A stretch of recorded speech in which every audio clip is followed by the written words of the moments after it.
Hi friends, நம்ம TNPSC வெற்றி பேச்சு சேனலில் இன்றைக்கி நம்ம என்ன டாபிக் பற்றி பார்க்க போகிறோம்னா, இந்திய பொருளாதாரத்தில் இருக்கக்கூடிய வரி. ஆல்ரெடி நம்ம ஜிஎஸ்டி வந்து பார்த்தாச்சு, குட் சர்வீஸ் டேக்ஸ், அதாவது சரக்கு மற்றும் சேவை வரி. அது நம்ம ஆல்ரெடி அதை பற்றி பார்த்து முடிச்சாச்சு.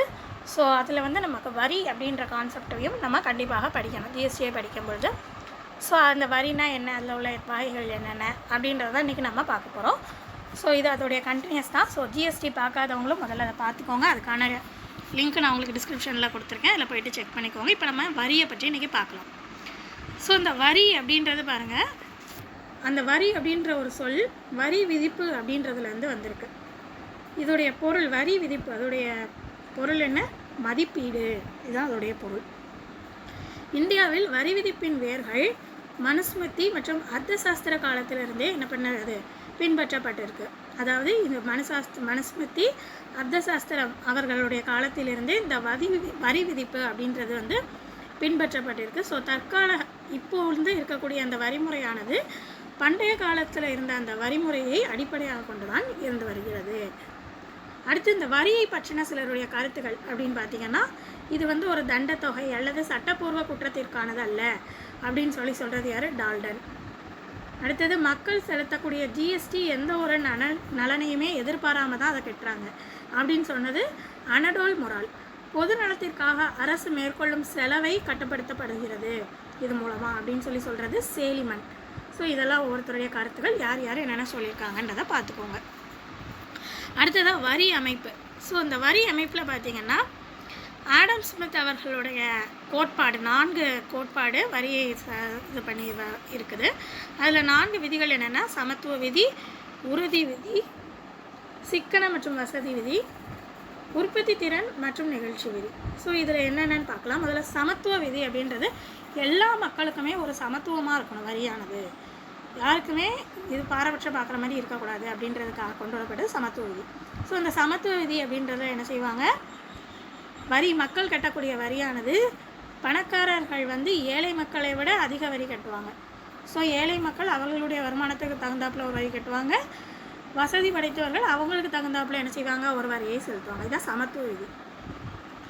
உறுதி விதி அப்படின்னா என்னது பாருங்கள், அதாவது வரித்தொகையை செலுத்த வேண்டும், அந்த வரித்தொகை எவ்வளோ தூரம் மக்கள் செலுத்தணும் அப்படின்றதுக்கான அந்த வரிமுறை ஒவ்வொரு வருடத்துக்கும் என்ன அப்படின்றத அந்த இதுக்குள்ளே, அதாவது இவருக்கு இவ்வளோ வரிமுறை இருக்கணும், இவ்வளோ வரித்தொகை செலுத்தணுன்றதை முன்கூட்டியே அரசு என்ன செய்யணும், அறிவிப்பு கொடுக்கணும். அதான் உறுதி விதி.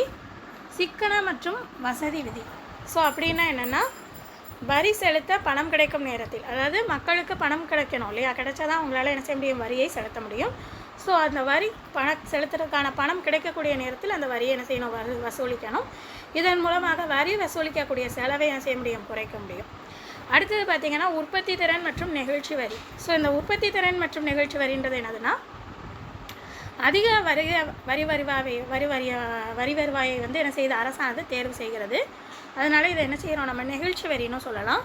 இதன் மூலமாக பார்த்திங்கன்னா, மக்களுடைய வருமானம் எப்பொழுது அதிகமாகுதோ அப்போ என்ன செய்வாங்க, அதுக்கு தக்கன அவர்களுடைய வரியும் எனது அதிகமாகும் அப்படின்ற வகையில் ஏற்படுத்தப்பட்டது தான் எனது உற்பத்தி திறன் அல்லது நெகிழ்ச்சி வரி.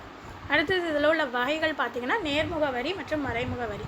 ஸோ நேர்முக வரி அப்படின்னா என்னென்னு பார்த்திங்கன்னா, ஒரு தனி நபர் மீதோ அல்லது தனி நிறுவனம் மீதோ நேரடியாக விதிக்கக்கூடியது தான் என்னது, நேர்முக வரி.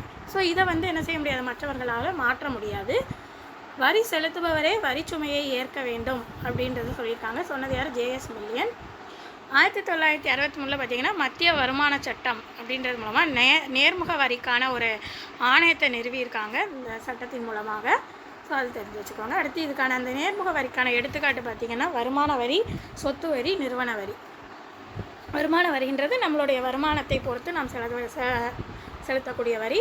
இதில் வந்து 1806 வருமான வரியை வந்து அறிமுகம் செய்தவர் யார், சர் ஜேம்ஸ் வில்சன் அப்படின்றவர் அறிமுகம் செய்திருக்காரு. அடுத்து நிறுவன வரின்றது நிறுவனங்கள் மற்றும் அலுவலகங்கள் அதுக்கு அவர்களால் பெறக்கூடிய லாபத்தின் மீது விதிக்கப்படக்கூடிய வரி. ஸோ வெளிநாட்டு நிறுவனங்கள் மூலமாக இந்த வரியானது அதிகமாக வசூலிக்கப்படுகிறது. அவர்களுடைய வருமானத்தின் மூலம் வருமானம் பார்த்திங்கன்னா 50 கோடி வருதுன்னா, நம்ம இந்தியாவில் உள்ள இதாக இருந்தால் அது இதுக்கு 25% வரி, வெளிநாட்டில் உள்ளதாக இருந்தால் அந்த நிறுவனத்துக்கு 40% வரி. அதேமாதிரி 50 கோடிக்கு மேலேனா இந்தியாவில் 30% வரி, வெளிநாடுகளில் 40% வரி. அடுத்தது சொத்து வரி அல்லது செல்வ வரி. என்ன, ஒரு சொத்துக்கு உரிய உரிமையாளர் கட்டக்கூடிய வரி. இது வந்து உள்ளூர் அரசாங்கங்களால் என்ன செய்யப்படுகிறது, வசூலிக்கப்படுகிறது. அடுத்தது பார்த்திங்கன்னா மறைமுக வரி. ஸோ இந்த மறைமுக வரி அப்படின்றது ஒரு மனிதரிடமிருந்து மற்றொரு மனிதத்துக்கு மாற்றப்படக்கூடியது. இதுக்கு எடுத்துக்காட்டு பார்த்திங்கன்னா விற்பனை வரி, சேவை வரி, முத்திரைத்தாள் வரி, பொழுதுபோக்கு வரி, சுங்கத்தீர்வு வரி. முத்திரைத்தாள் வரி அப்படின்றது என்னென்னா திருமண பதிவு, ஒப்பந்த பத்திரம், சொத்து இந்த தொடர்பான ஆவணங்கள் ரிலேட்டடாக வரக்கூடிய வரி. சுங்கத்தீர்வையும் அல்லது கலால் வரி அப்படின்றது பார்த்திங்கன்னா உற்பத்தியானது எந்த அளவுக்கு இருக்குதோ அதை பொறுத்து அதன் மீது விதிக்கப்படக்கூடிய வரி. ஸோ 2015 நவம்பர் 15 பார்த்திங்கன்னா தூய்மை பாரத விதின்னு கொண்டு வந்திருக்காங்க. இதில் சேவை வரி வந்து 0.5% விதிச்சிருக்காங்க. தற்பொழுது வந்து பார்த்திங்கன்னா 14% மேலே சேவை வரி நடைமுறையில் இருக்குது. அடுத்து இந்த வரி விதிப்புடைய வகைகள் பார்த்திங்கன்னா ஃபஸ்ட்டு விகிதாச்சார வரி இல்லைன்னா விகித வரி விதிப்புன்னு சொல்லுவோம். ஸோ இதில் வந்து பார்த்திங்கன்னா வரி செலுத்துபவர்கள் தங்கள் வருமானத்தில் அதே விகிதத்தில் பங்களிப்பு செய்கின்றனர். எவ்வளோ வருமானம் வருதோ அதை பொறுத்து என்ன செய்கிறாங்க, வரியை செலுத்துகிறாங்க. எடுத்துக்காட்டு அதுக்கு தகனவு கட்டக்கூடிய அந்த வரி வந்து நிறுவன வரி.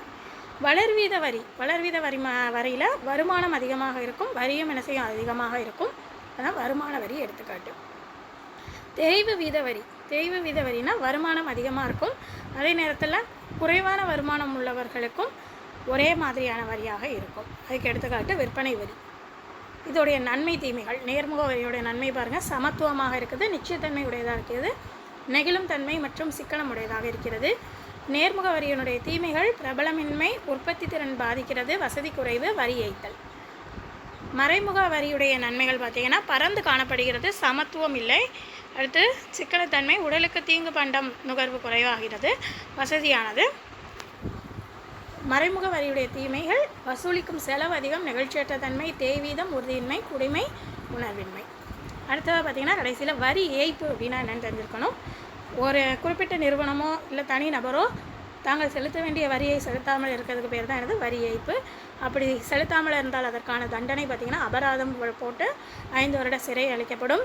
ப்ளஸ் அந்த வழக்குக்கான விசாரணைக்கான செலவை அவர்கள் செலுத்த வேண்டும். மற்றும் அவர்கள் எந்த அளவுக்கு வரி செலுத்த வேண்டிய வரித்தொகையுடைய அளவை பொறுத்து, அந்த தன்மையை பொறுத்து விசாரணை அந்த வழக்கக்கூடிய தீவிரம் வந்து கடினமாகவும் இருக்கும். இதான் வந்து பார்த்திங்கன்னா வரி ஏய்ப்பு. ஸோ இந்த வரி கான்செப்ட் ஃபுல்லாக பார்த்துட்டோம். ஜிஎஸ்டி இதில் உண்டு, ஜிஎஸ்டி நம்ம முதலே பார்த்துட்டோம். ஸோ அதுக்கான லிங்க் நான் உங்களுக்கு டிஸ்கிரிப்ஷனில் கொடுத்துருக்கேன். ஸோ ரெண்டுமே செக் பண்ணிக்கோங்க. அடுத்த வீடியோவில்